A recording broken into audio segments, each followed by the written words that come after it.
Goeiedag, baie welkom by Sielskos. Dit is so groot voorreg om julle op hierdie video te hê en ek sê goeiedag aan elkeen wat kyk. Baie dankie vir elkeen wat kyk ook. Vir my was die maand sover net 'n maand van groei en ons het werklik waar net persoonlik nader aan die Here gekom en ons het net uit al hierdie voorbeelde en al die ware verhale wat gebeur het deur die duisende jare met al die verskillende mense, dit wys net die betrokkenheid van God vir my en die betrokkenheid en hoe belang die Here in ons stel. So vandag wil ek 'n bietjie praat oor Samson, 'n baie bekende Bybelse figuur, word baie gepreek deur Sondagskool. Ek weet toe ek jonger was en klein laaitie was dit 'n tema wat baie bespreek is en vir jou as 'n laaitie is dit 'n figuur wat uitstaan, en hy sterk en hy kan al die dinge verslaan het. Maar ding wat vir my uitstaan nog altyd van Samson is, as ons gaan kyk in Rigter 16 vers 28. So dit is so aan die einde van die verhaal van Samson. En wat vir my uitstaan van hierdie verhaal is, hy het al hierdie dinge in hy het hierdie groot roeping gehad van krag. Hy was sterk. Hy het hierdie lang hare gehad, dit is waar sy krag gelê het. En hy het half die geheim weggegee aan Delilah. Hulle het toe sy hare gesny, sy oë uitgesteek. Maar wat vir my hier uitstaan is, ek wil gou hierdie skrif met julle lees. Toe roep Samson die Here aan en sê, Here, Here, dink tog aan my en versterk my tog net hierdie keer.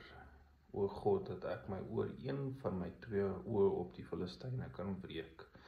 En Samson slaan sy arms om die 2 middelste pilare waar hy die huis opgerus het, die een met sy regter en die ander met sy linkerhand, en leun teen hulle aan.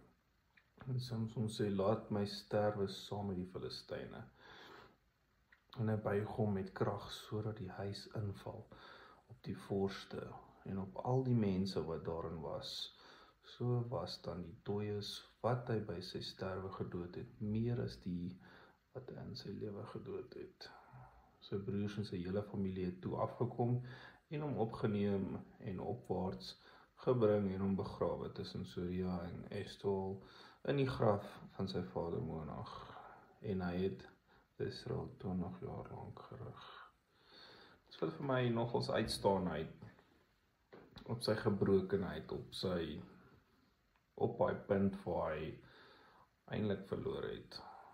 Kyk, dit was ook 'n ander tyd, was ook 'n tyd van oorlogvoering, maar in daai tyd, dit was in 'n oomblik van swakheid, in 'n oomblik van gebrokenheid, het hy vir die Here gevra vir daai oomblik.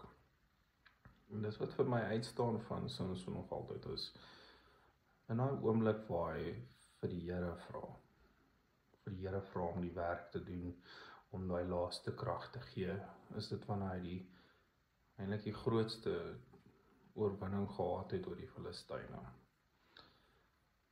Kyk, ons leef ook nou in 'n Nuwe Testament met nuwe genade en alles, maar dis wat ek net wil uitwys met hierdie spesifieke tema en met hierdie spesifieke storie oor Samson is in ons gebrokenheid, in ons seer, in ons partykeer is ons eie ondergang, partykeer gebeur die lewe net met ons, maar ons moet onthou dat in daai gebrokenheid, in daai seer, jy dalk alles verloor, of mense verloor,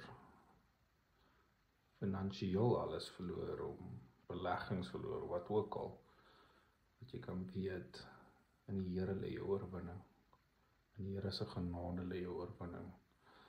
So ek wil graag hê daai gedagte by julle los vandag. Onthou net, die Here is met jou en die Here is saam met jou. En dis wat ek ook met al die Bybelse figure wil bereik, met die gemeente, met die kykers, met die mense wat nie gemeentelede is nie. Ons wil net almal bereik, en wat ons deur hierdie temas ook net wil bereik is om te wys jy het waarde. Elkeen van ons het waarde. Ons kan dit sien, elke Bybelse figuur het sy foute gemaak en tekortkominge gehad, maar die Here het elke keer deurgekom. En ek wil dit by julle los vandag. Gaan en laat net toe dat die Here daai wees in totale oorgawe aan die Here, sodat die Here 'n volmaakte werk binne jou kan doen en met jou kan doen. Dat die Here jou ten volle kan gebruik. Ek sê baie dankie vir julle. Julle moet 'n mooi dag hê.